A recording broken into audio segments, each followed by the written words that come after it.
एक सिंपल सा टॉपिक है वेक्टर्स का। Dot product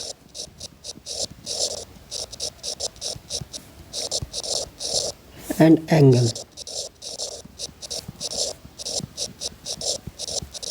angle between two vectors. ठीक है, छोटा सा ही है, 15-20 मिनट का यह वीडियो है। इसके बाद एक एक्सरसाइज भी है, वह ट्राई कर लिए। तो डॉट प्रोडक्ट एक्चुअली क्या है, कोई v1 v2 ले लिया, v1 v2 belongs to R square, और लेट कर लेंगे कि v1 को लेट कर लिया x1 y1 और v2 ने लेट कर ले x2 y2। ठीक है, ठीक। तो जो डॉट है, डॉट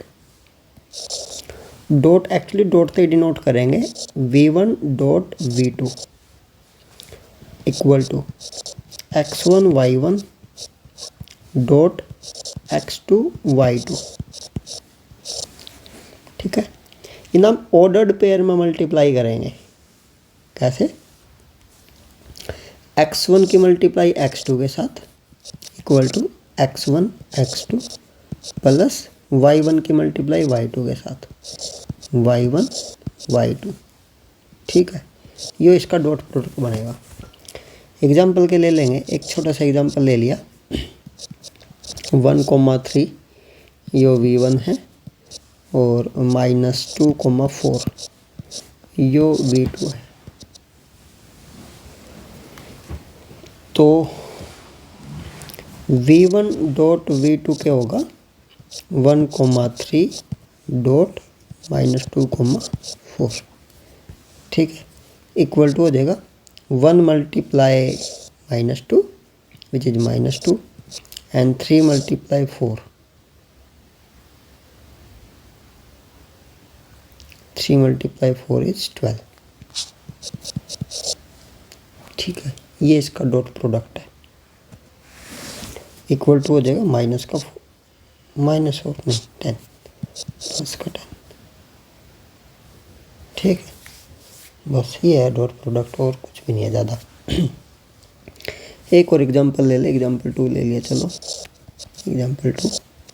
ठीक है, v1 ले लिया 0,4 और v2 ले लिया -1,3। तो v1 dot v2 is equals to 0,4 dot -1,3 equals to 0 multiply -1 plus 4 multiply 3। ठीक है, 0 प्लस 12 इक्वल्स टू 12। तो ये 12 हो जाएगा। इसका नाम है dot product of two vectors. अगर वेक्टर्स आर क्यूब के हैं, लेट कर लो। एक एग्जांपल और ले लेंगे, चलो वो एग्जांपल तो समझ में आ जाएगा। एग्जांपल 3। अब आर क्यूब के ले लिए v1 v2 belongs to are cube. अब इसका मतलब 3 डायमेंशन का वेक्टर होगा, जैसे कि v1 होगा -1 2 0। ठीक है, और v2 क्या होगा, v2 हो जाएगा 3 4 2, ये हो जाएगा। ठीक है, तो v1 डॉट v2 करना, तो सेम करना, करस्पॉन्डिंगली मल्टीप्लाई कर दे रहोंगे करस्पॉन्डिंगली। तो 1 की मल्टीप्लाई 3 के साथ -1 मल्टीप्लाई 3। ठीक है, 2 की मल्टीप्लाई 4 के साथ 2 की मल्टीप्लाई 4 के साथ। ठीक है, प्लस 0 की मल्टीप्लाई 2 के साथ। तो -3 प्लस 8 प्लस 0। ओके जी, तो किसके इक्वल आया फाइनली? -3 प्लस 8 5। ये आंसर आ जाएगा। ठीक है, यो है डॉट प्रोडक्ट। अब इसके बाद जो है वो है angle between two vector. Angle between two vector, कि जब दो वेक्टर्स होंगे कि उनके बीच का एंगल क्या होगा। तो इसका एक सब टॉपिक है एंगल बिटवीन टू वेक्टर्स। तो पहला एक सब टॉपिक है, सब टॉपिक है length of vector, length of vector. इसी ना या तो लेंथ ऑफ वेक्टर कह लो या मैग्नीट्यूड कह लो, magnitude of a vector, magnitude of a vector. तो एक्चुअली है क्या, ग्राफिकली देखें तो ये कोई वेक्टर है, यार है ए कोमा बी, ठीक है। ये कोई वेक्टर है ए वेक्टर, इसका जो लेंथ होगा, ए वेक्टर का जो लेंथ होगा, एक तो उसने डिनोट करेंगे ए लिख कर ये लगा देंगे मॉडुलस, ए मॉडुलस, या ए मैग्नीट्यूड का सिंबल है A magnitude equals to this is A square plus B square. ये इसका छोटा सा फॉर्मूला ही लेट कर लो इसने एक तरीके तो, और कुछ नहीं। एग्जाम्पल तो ज़्यादा समझ में आओगी बात। तो कोई एक V1 वेक्टर है, V1 belongs to R square और V1 है कि -3,4 यो है, ठीक है। तो V1 का लेंथ कितना होगा, V1 का लेंथ होगा -3 का स्क्वायर ले ले, 4 का स्क्वायर ले ले और फिर स्क्वायर रूट कर दे। तो 9 + 16 कितना आ गया 25 का रूट कर लेगा तो 5 आ जाएगा, ठीक है। तो V1 जो वेक्टर है ना, V1 जो वेक्टर है, इसका जो लेंथ है वो 5 यूनिट है, 5 यूनिट इसका लेंथ है, ठीक है। इसी प्रकार से अगर वेक्टर जो है V1 जो है r³ का होगा तो कोई दिक्कत नहीं, r³ को तो सेम क्राइटेरिया उसने फॉलो कर दे रहा हूँ। लेट कर लो V1 = -135, ठीक है। तो V1 का लेंथ कितना होगा, V1 का लेंथ होगा -1 का स्क्वायर, 3 का स्क्वायर, 5 का square and under the root. ये इसका लेंथ हो जाएगा, क्या लेंथ बनेगा 1925, ठीक है। 9, 10, 25, 35 रूट, ठीक है, ये लेंथ है। तो एंगल निकालने से पहले जरूरी था लेंथ निकालना।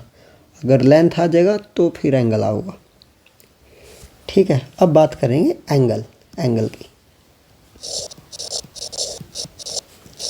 एंगल क्या चीज़ है, मान लो दो वेक्टर हैं, एक ए है एक बी है, ठीक है। ए है x1 y1 और बी है x2 y2, ये बी वेक्टर है। तो स्टार्टिंग में तो इनकी लेंथ पता करेंगे, ए वेक्टर की लेंथ पता करेंगे जो कि होगी x1 का स्क्वायर y1 का स्क्वायर। फिर बी की भी लेंथ पता कर लेंगे, बी वेक्टर की भी लेंथ पता करेंगे x2 का स्क्वायर y2 का स्क्वायर, ठीक है। और इनका ए का और बी का डॉट ले लेंगे, ए डॉट बी ले लेंगे जो कि ऊपर करका है, तो वो जगह x1 y1 dot x2 y2, यो इसका डॉट हो जाएगा। डॉट निकालने का तरीका क्या बताया था, x1 x2 plus y1 y2, ये डॉट निकालने का तरीका था। तो एंगल निकालन तई हम इन तीनों का यूज करेंगे, पहला, दूसरा और तीसरा, तब जाकर एंगल बनेगा। कैसे, कोस थीटा थे, कोस थीटा का फॉर्मूला है एंगल निकालन तई, cos theta is equals to A dot B by A magnitude B magnitude, ये फॉर्मूला है, A dot B by A magnitude B magnitude. Example करेंगे और थोड़ा समझ में आऊगा।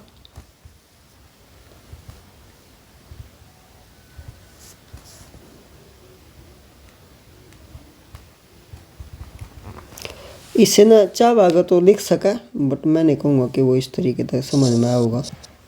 लिखना चाहो तो कोस इनवर्स बन जाएगा, cos inverse A dot B by A magnitude B magnitude, ये बन जाएगा कोस इनवर्स। एक्चुअली मतलब क्या है वो तो करने के बाद ही पता लगेगा।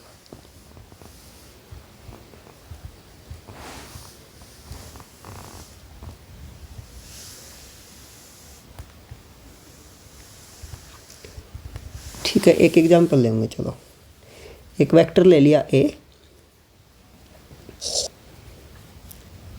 वेक्टर ले लिया 1 0 0 और बी वेक्टर ले लिया 1 0 1, ये ले लिया।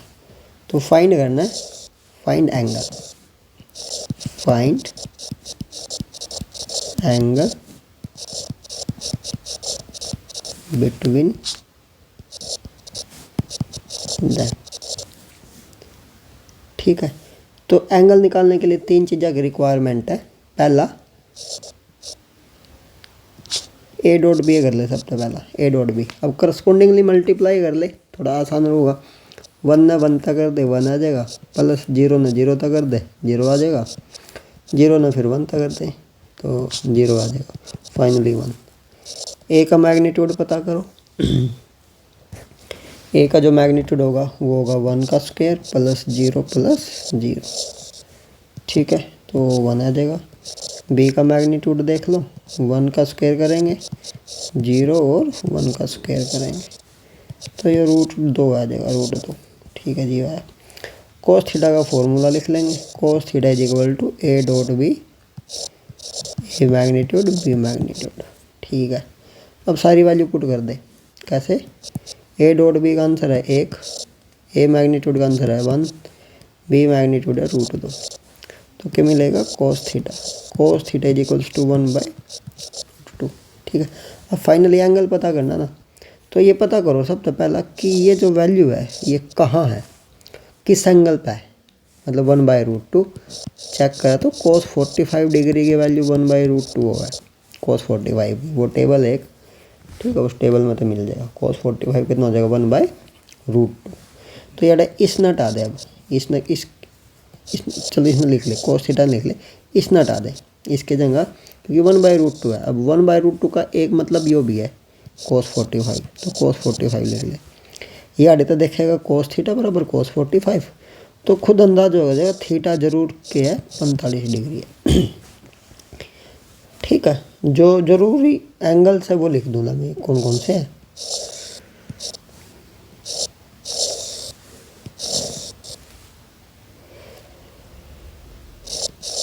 कोस 0 डिग्री है, कोस 0 डिग्री पर आंसर है 1। फिर कोस 30 डिग्री है, कोस डिग्री पे है √3/2। फिर है 45 डिग्री, कोस 45 डिग्री उस पे है 1/√2। और है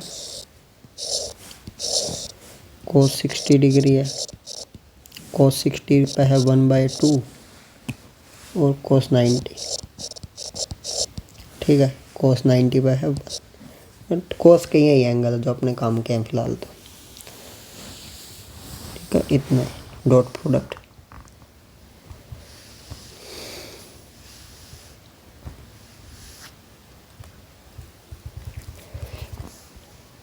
तो मैं कुछ क्वेश्चन लिखूं फिलहाल, है तो इसमें इतना ही, और तो कुछ है नहीं। कुछ एक दो चीज़ अलग होंगी तो ज़्यादा खास कह नहीं सकते। प्रॉपर्टीज़, जैसे कि कुछ प्रॉपर्टीज हो सके तो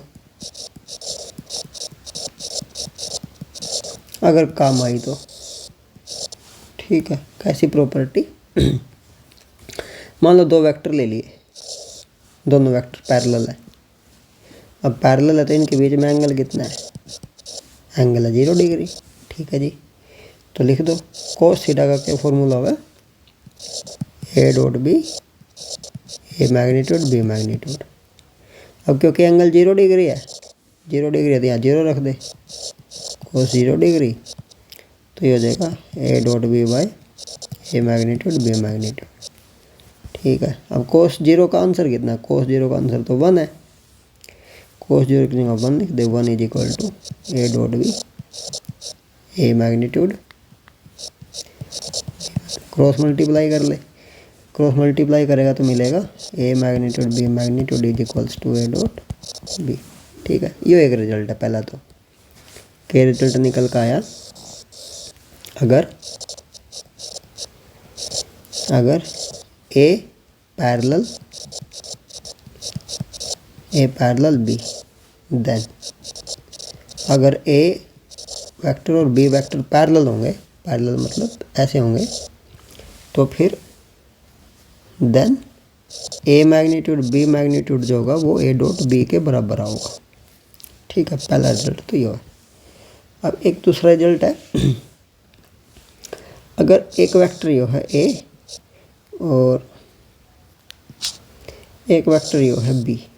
ठीक है, दोनों परपेंडिकुलर है। क्या परपेंडिकुलर,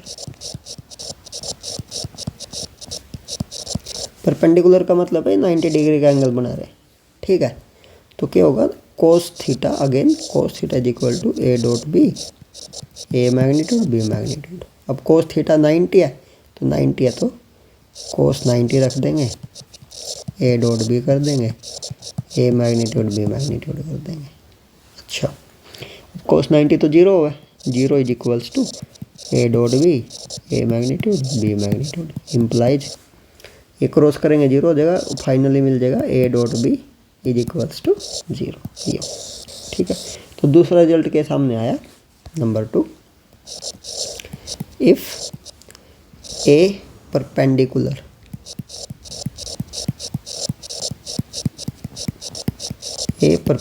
टू बी, मतलब दो वेक्टर आपस में परपेंडिकुलर है, तो क्या होगा, देन ये स्पेशल केस है, देन तो क्या होगा, ए डॉट बी का आंसर जो होगा हमेशा वो जीरो होगा। ठीक है, ये दो स्पेशल केस है, या तो वेक्टर पैरेलल है, तो वेक्टर पैरेलल है उस केस में, अगर वेक्टर पैरेलल है उस केस में ए डॉट बी किसके इक्वल हो जाएगा, ए डॉट बी इक्वल हो जाएगा ए मैग्नीट्यूड बी मैग्नीट्यूड की, ये पहला केस। और दूसरा स्पेशल केस है, अगर दोनों आपस में परपेंडिकुलर है तो ए डॉट बी की आंसर कितनी आओगी, जीरो आओगी।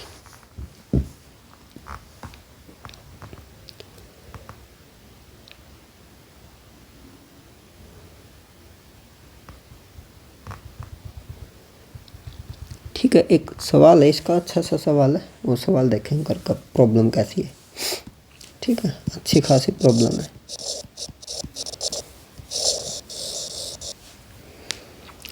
प्रॉब्लम है, 3 वेक्टर दे दिए u v w,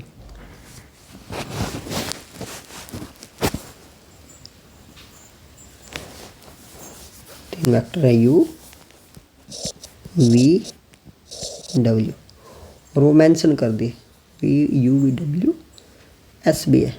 ठीक है, 4 दे दिए, किससे बिलोंग कर रहे, R cube the, R cube तो बिलोंग करेंगे, कुछ और भी गिवन है, गिवन के गिवन चीज़ है u डॉट वी बराबर 1, u डॉट w बराबर 1 -1।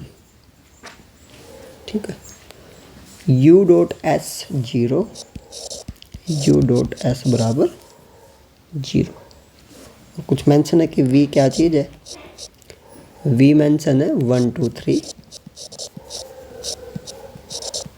w मेंशन है 1 1 -1, और s मेंशन है 1 0 1।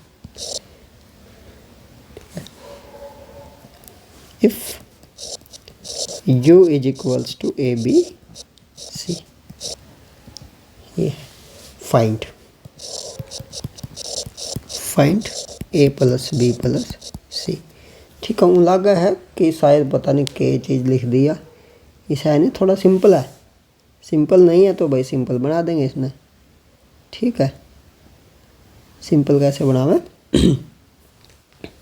पहले कंडीशंस देख कितनी है, 3 कंडीशन दे दी अलग अलग, एक कंडीशन याद दे दी और एक याद दे दी। तीनों कंडीशंस में u का यूज कर रखा, तीनों कंडीशन में u का यूज है। किसके साथ, v के साथ, w के साथ और s के साथ। ठीक है, सबसे पहले जो कंडीशन है उसको फॉलो करेंगे। u डॉट v देखेंगे 1 है। ठीक है, तो u उठा ले लिख दूँ मैं यार, u डॉट v बराबर, u है ए बी सी। ठीक है, डॉट है v उठा के है, v है 1 2 3 डॉट। ठीक है, किसके इक्वल है, 1 के इक्वल है। अच्छा जी, करो फिर, a plus 2b plus 3c बराबर 1। ठीक है, जो रिजल्ट आया उन्हें लिख कर आख। अब दूसरे पर बढ़। दूसरा रिजल्ट था इसमें u डॉट w माइनस 1 है, u डॉट w।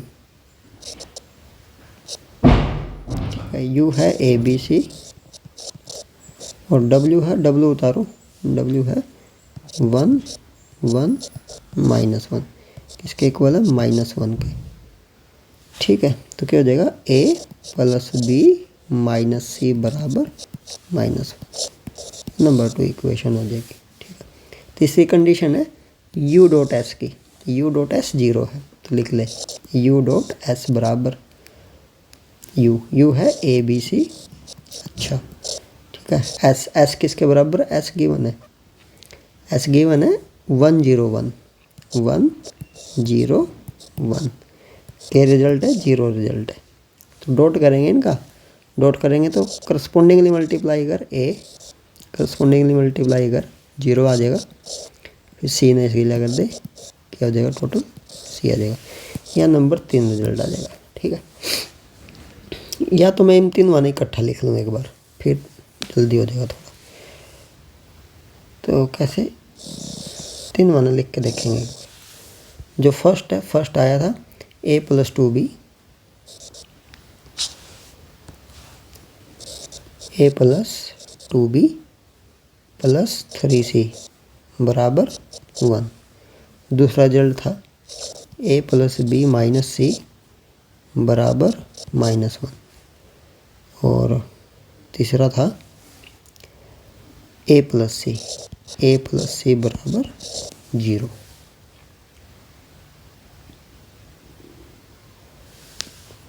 यही है ना, क्या था, a plus 2b plus 3c, a plus B minus C -1, a plus C बराबर 0। ठीक है, तीनों आ गए। अब इन तीनों देखेंगे बारी बारी था। नंबर 3 में तो देख a किसके इक्वल है, -c के। ठीक है, a किसके इक्वल है, -c के। अब a हटा दे, सब में था, सब में a हटा दे, तो a की जगह यार -c लिख ले, -c plus b -c is equals to -1। थोड़ा सोल्व करेगा तो b माइनस 2c आऊगा किसके इक्वल, -1 के। ठीक है, इसने बचा भाई। अगला, इससे इक्वेशन ने पहली में फिर रख दे, पहली में a की जगह -c रख दे, -c plus 2b plus 3c बराबर 1। तो ये हो जाएगा 2b और प्लस 2c बराबर 1। ठीक है, एक यह इक्वेशन आ गई। अब एक काम कर, इन दोनों इक्वेशन नहीं इकट्ठी कर, इन दोनों आना, इन दोनों वन देख के होया, या एक ऐसे भी कर सके, या तो b की वैल्यू निकाल ले, आसान तो ये भी है, b is equals to -1 plus 2c। अब इस b ने यार यूज कर ले इसमें, पहले वाली इक्वेशन में 2 लिख के ना, और b की जगह के लिख दे -1 प्लस 2c लिख दे, प्लस का 2c यो वाला। ठीक है, इक्वल टू 1 है। सॉल्व कर, 2 ना अंदर मल्टीप्लाई कर, -2, 2 ना फिर अंदर मल्टीप्लाई कर, plus 4c plus 2c is equals to 1। थोड़ा और सोल्व कर, कितना हो जाएगा, तो 6c हो जाएगा। दोनों और लिखा भेज दे भाई, 1 प्लस 2 ये 3 हो जाएगा, तो c कितना आ जाएगा, 1/2 आ जाएगा c। राइट, c की वैल्यू 1/2 आ गई, तो a की वैल्यू भी आ गई, a की वैल्यू आ गई -1/2। लो जी, a भी आ गया, c भी आ गया, b रह गया सिर्फ। ठीक है, b तो ही क्या करें, b तो दिया है, b है -1 प्लस 2c के बराबर, c है 1/2। ठीक है, is equals to -1 cancel out करेगा तो +1, तो बी फाइनली कितना मिलेगा, तो बी मेरे ख्याल तो 0 हो जाएगा इधर। अच्छा तो लिख ले भी नेक ने, ए बराबर -1/2, बी बराबर 0, सी बराबर 1/2। फाइंड करने तरीका यह था, ए प्लस बी प्लस सी बताओ, तो -1/2 + 0 + 1/2, आंसर 0 आ गया। ठीक है, ये सब है इसके अंदर। तो इसमें तू एक्सरसाइज कर सका, एक्सरसाइज करने तरीके कर, अपने कोर्स में जा, कोर्स में 7th वीक ओपन कर, 7th वीक, और उसमें 7.2 एक्सरसाइज है शायद, 7.2 कोर्स ओपन कर।